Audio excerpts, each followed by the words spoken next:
My reliable 15-year-old sedan, a vehicle I kept spotless and well-maintained, was gone. Vanished.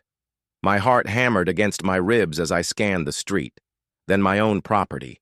My blood ran cold before I even read the fine print. Signed in that familiar, elegant, damning script that sent a shiver down my spine. Karen, HOA President. My hands trembled as I pulled the notice off the post. It wasn't just a record of the tow, it was an indictment. It cited Section 5, Article G of the Preserve's Architectural and Vehicle Covenant. My perceived crime? Vehicle non-conforming to community aesthetic standards. See attached notice. Then the chilling realization struck with full force. Karen.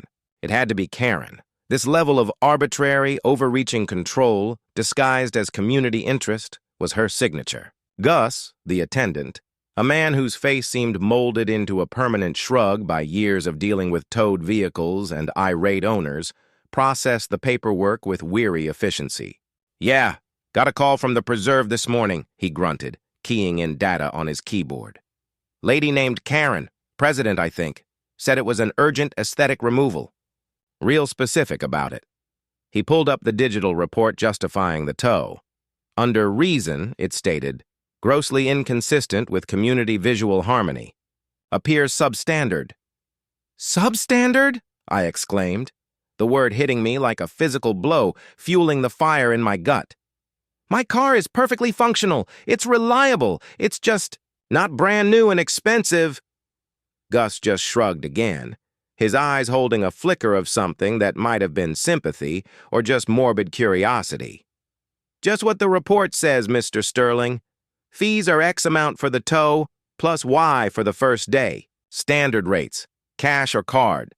He handed me a hard copy of the report. Karen's signature was there, bold and unmistakable, beside the damning words.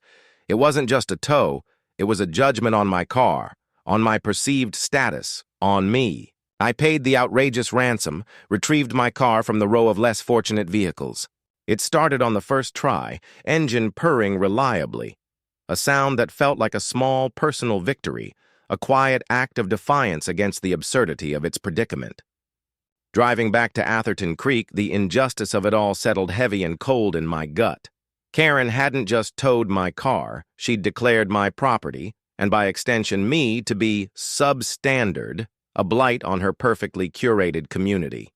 The moment I pulled back into my driveway, my car sitting there as a silent testament to her petty tyranny, I drove straight to the HOA office, located in the community center, a building of polished wood and framed photos of impossibly green, manicured lawns.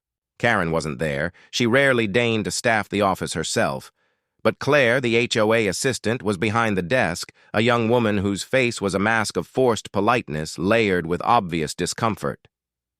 "Mr.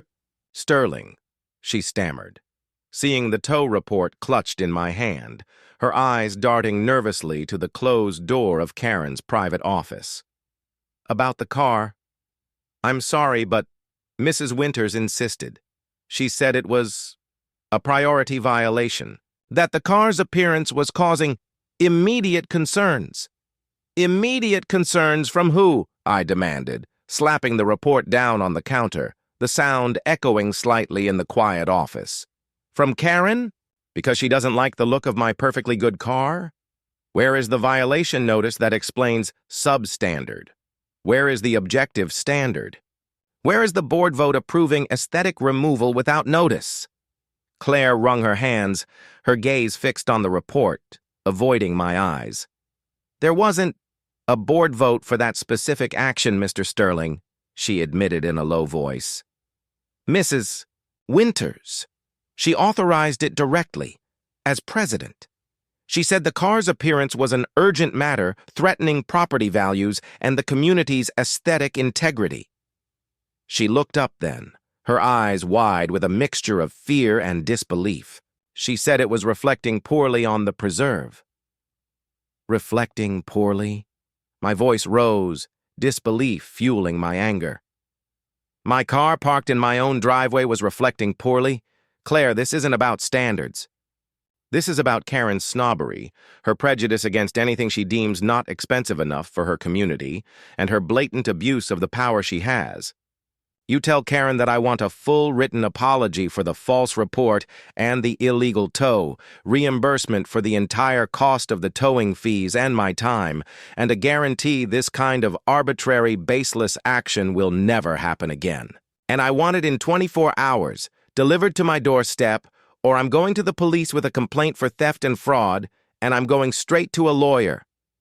The confrontation, while not directly with Karen, was sharp, exposing the unilateral nature of her actions and the fear she instilled in her subordinates. Claire promised, her voice barely above a whisper, to relay the message, her eyes wide with nervousness. Karen's response wasn't an apology. It was an escalation designed to bury me in bureaucracy and fines. The next day, not only did I not receive reimbursement or an apology, but a formal, although clearly backdated violation notice arrived, citing specific and conveniently vague sections of the covenant about maintaining property values through consistent aesthetic upkeep and eliminating non-conforming visual elements. It included a new hefty fine for failure to comply with initial removal order and another for disruption of aesthetic enforcement process, my visit to the office. Karen was clearly trying to legitimize her fraudulent tow after the fact and punish my defiance with a barrage of paper. Then the outright petty harassment began. Officers from the HOA's hired security firm, uniformed men who usually just drove slow loops through the neighborhood, started parking near my house more often, sometimes just sitting there for an hour, slowing down to a crawl as they passed. I found a no parking zone sign mysteriously zip-tied to the lamppost near the foot of my driveway. A clear, absurd attempt to deter any visitors with cars Karen might deem inappropriate from even pulling onto my street. A threatening letter arrived from the HOA's legal counsel, clearly acting solely on Karen's instructions, citing the accumulating fines and threatening foreclosure on my property if I didn't cease hostile behavior and interference with HOA duties, my attempts to resolve the issue. Karen herself became a more direct, unsettling presence. I'd find her across the street while working in my yard, perhaps trimming a bush or raking leaves, supervising some manicured hedge trimming or lawn care on a neighbor's property, likely paying for it out of HOA funds. Her eyes would flick towards my car, my house, my property, with open disapproval. "Still there, Mr. Sterling?" she'd call out, her voice carrying, laced with disdain. "That's going to be very costly. Compliance is always less expensive than defiance." I'd see her during the Saturday morning community cleanup events, which she oversaw like a drill sergeant, barking orders to beleaguered residents. She'd approach me, clipboard in hand, a tight smile plastered on her face. "Mr. Sterling, the fines for non-compliance are substantial now. The board is prepared to move for forced entry and removal if you continue this defiance of the covenants." "It's not defiance, Karen," I'd retort, my voice steady, usually with a few other uncomfortable residents within earshot, their eyes darting between us. "It's defending my property from your arbitrary, baseless rules. It's defending my right to own my car." "Your right ends where the community aesthetic begins, Mr. Sterling," she'd snap back, her voice sharp. The conflict began to divide Meadowbrook. A few residents, part of Karen's inner circle, the ones whose houses looked exactly like hers, agreed the car was out of place, that standards must be upheld at any cost. But many others, tired of Karen's iron fist, her constant rule-making, her blatant snobbery, saw this for what it was, a personal vendetta against a harmless, well-liked neighbor and his perfectly good car. Mrs. Gable, my neighbor, a kind woman who often commented on my garden, stopped by with a plate of cookies. "Mr. Sterling, I wanted you to know, many of us think this is absolutely ridiculous," she said, her voice low, glancing nervously towards the street. "Your car is fine. It's reliable. It adds character. Karen's just gone too far this time. We're talking amongst ourselves. Maybe we can do something to help." Other residents would offer quiet words of support while I was getting my mail or walking to the corner store. The community was watching. Karen's next move confirmed her increasing desperation and willingness to cross lines. A certified letter arrived stating that due to accumulating violations and my continued non-compliance, the HOA, under her authority, had scheduled a contractor to enter my property on a specific date to forcibly remove the vehicle, citing the authority to cure violations on behalf of the homeowner and bill them for it. She was going to trespass and steal my car again, legally this time, or so she thought. That was the final straw. I consulted with Mr. Harrison, my lawyer. He reviewed the growing pile of documents. The original tow report with its absurd reason, Gus's copy confirming Karen's instruction, the lack of an initial violation notice, the backdated notice, the astronomical fees, the additional fraudulent fines, the photos of the illegal no parking sign, the threatening letters from the HOA's lawyer, the notice threatening forced entry and removal. She doesn't have a leg to stand on with the eyesore claim under those vague clauses, Mr. Sterling, Mr. Harrison stated, shaking his head in disbelief at the sheer volume and absurdity of Karen's actions. And she certainly cannot just send contractors onto your private property for a non-emergency violation without a court order. That's trespassing, attempted theft, and potential property damage, not curing a violation. She's trying to bully me, Mr. Harrison, I said, using the HOA as her personal weapon. Claiming aesthetic is her loophole, but the arbitrary nature, her own words about it being substandard and looking cheap, the lack of objective standards, and the immediate towing, it's a clear abuse of power. She thinks her opinion is the law. It is, Mr. Harrison stated flatly. And we're going to prove it in court. We sue Karen Winters personally, and we sue the Preserve HOA for allowing its authority to be misused. We seek damages for the towing fees, the fraudulent fines, legal costs, and substantial punitive damages for the malicious harassment, abuse of power, and attempted theft.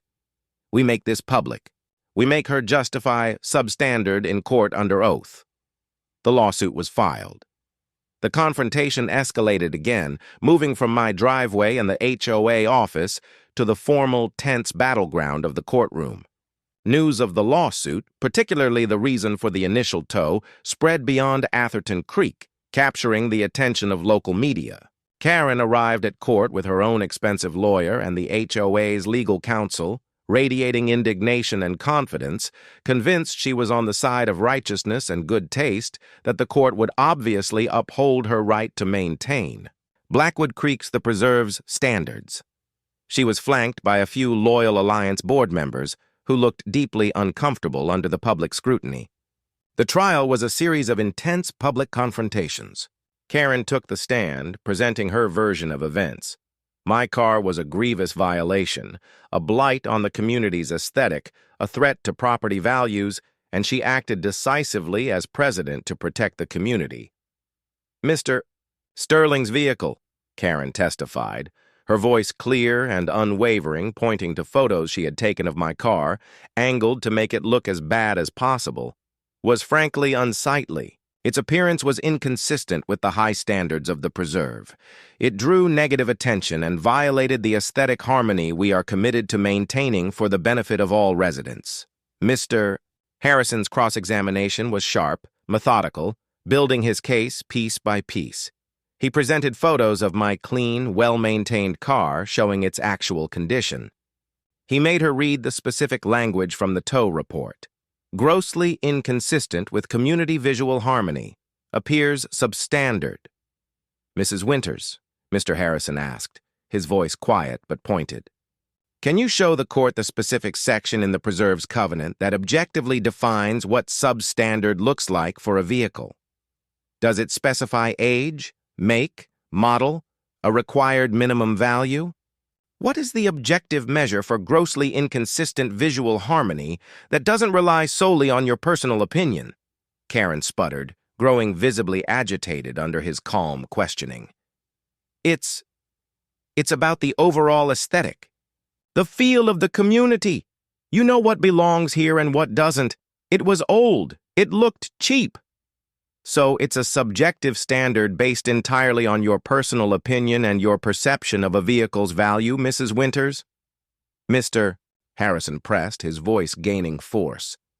And you believe this subjective, unwritten standard grants you the authority to tow a resident's car from his private property without clear warning or objective violation? To issue thousands in fines and threaten forced entry? He presented the stack of subsequent, equally vague violation notices Karen had issued, the lawn, the mailbox, the bird feeder, as evidence of a pattern of harassment stemming from her initial baseless action. He had Gus from the impound lot testify about the unusual nature of the tow order and Karen's specific insistence on the aesthetic reason.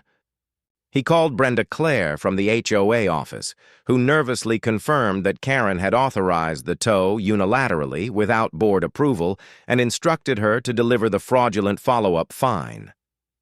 It seems, Mrs. Winters, Mr. Harrison stated, facing the judge, his voice ringing with indictment, that the only standard being upheld here is Mrs. Winters' personal, subjective, and frankly prejudiced standard of what she deems expensive enough or new enough or appropriate enough to belong in the preserve. Her actions constitute a clear and egregious pattern of malicious harassment and a gross abuse of the power entrusted to her by this association. The climax arrived with the judge's ruling. He didn't waste time. He found the Preserve HOA liable for improper process and allowing its authority to be misused, ordering all fines against me rescinded and the HOA to immediately review and revise its enforcement procedures to be based on clear, objective standards, not subjective opinions. But he came down hard on Karen personally. He detailed the history of the conflict, citing Karen's initial baseless reason, her subsequent attempts to retroactively justify it, the lack of proper procedure, and the pattern of harassment that followed. Mrs. Winters, the judge stated, his voice cold, clear, and final, looking directly at her.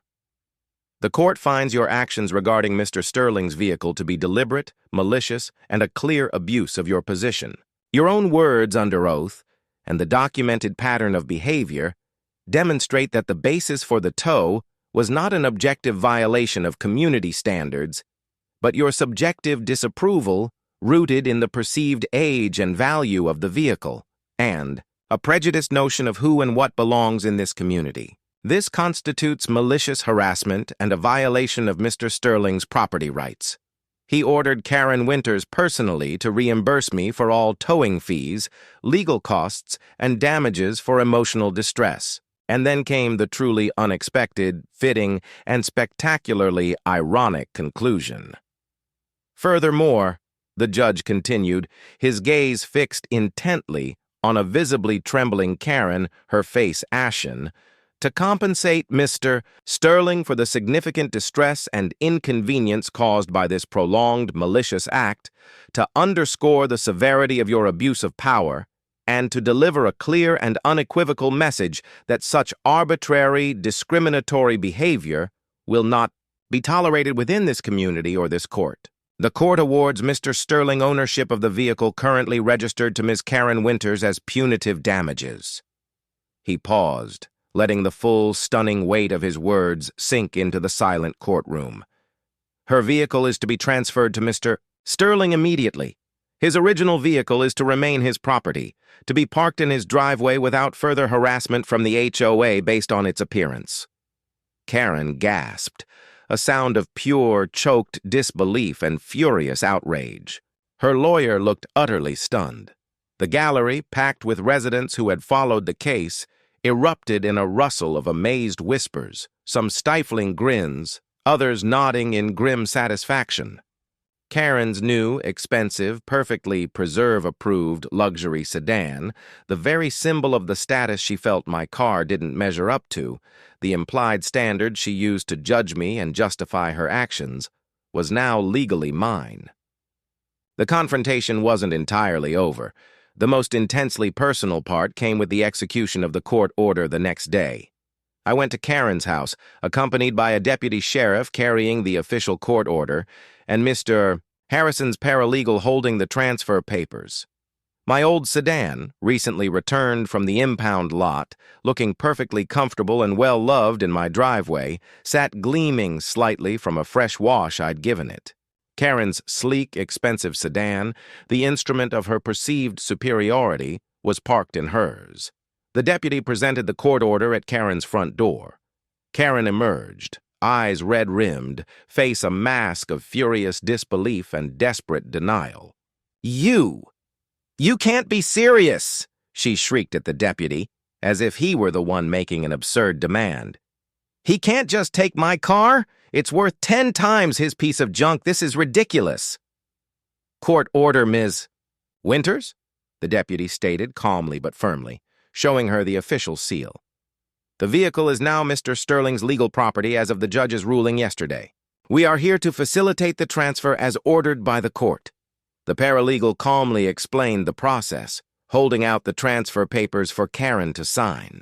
Karen rounded on me, pure venom in her eyes, spitting accusations, her voice trembling with rage. "You did this! You sued me because you're jealous of my car, because you can't afford one like it! This is spiteful revenge!" "You towed my car because you thought it looked cheap, Karen," I said, looking directly at her, my voice steady, refusing to let her twist the narrative into one where she was the victim of my envy. "You abused your power, you enforced your snobbery, and you broke the law with your malicious actions. The court saw it for what it was, and the court decided the value of your actions and the value of the consequence. You wanted to enforce your standard of what cars belong here? Well, now you've got a very clear example of justice." The confrontation was brief, sharp, filled with Karen's choked sobs, sputtering rage, and eventual trembling compliance as she was forced to hand over the keys to her coveted vehicle and sign. HOA ownership. She glared at me with pure hatred as I took them. I got into her driver's seat. The leather was smooth, the interior quiet. It smelled faintly of expensive air freshener. I started the engine, a soft hum, a stark contrast to the familiar, reassuring rumble of my old sedan's engine. I drove her car away, a surreal experience, leaving my old, reliable sedan parked proudly in my driveway, a testament to its survival and my principles, with the paralegal following in it. Karen's punishment extended beyond losing her coveted car. The court's findings of egregious abuse of power, malicious intent, and discriminatory actions destroyed her standing in the preserve. She was publicly exposed as a bully and a snob, not a protector of standards. The Alliance Board, reeling from the scandal, the negative publicity, and the judge's scathing remarks, removed her from the presidency by a unanimous vote and enacted permanent sanctions against her, stripping her of any power within the association. The public humiliation, the financial penalties from my successful lawsuit, and the loss of her symbol of status were a harsh, fitting consequence for her petty, abusive tyranny. Facing community ostracization and constant reminders of her downfall, she eventually sold her house and moved away from Atherton Creek. My old sedan remained in my driveway, exactly where it belonged. And next to it sat Karen's former luxury sedan, a gleaming, absurd monument to her prejudice and its epic car-swapping backfire. I'd stood up to a bully who used her position to enforce her shallow, classist views, and the legal system had delivered a verdict that was both just and spectacularly ironic. The conflicts had been numerous, intense, and at times surreal. But the principle that your worth and your right to live in peace on your own property is not determined by the cost or appearance of your car or the arbitrary, discriminatory standards of an entitled bully, was worth fighting for. And sometimes, justice drives away in the bully's own car, leaving the bully with nothing but the consequences of their own malice.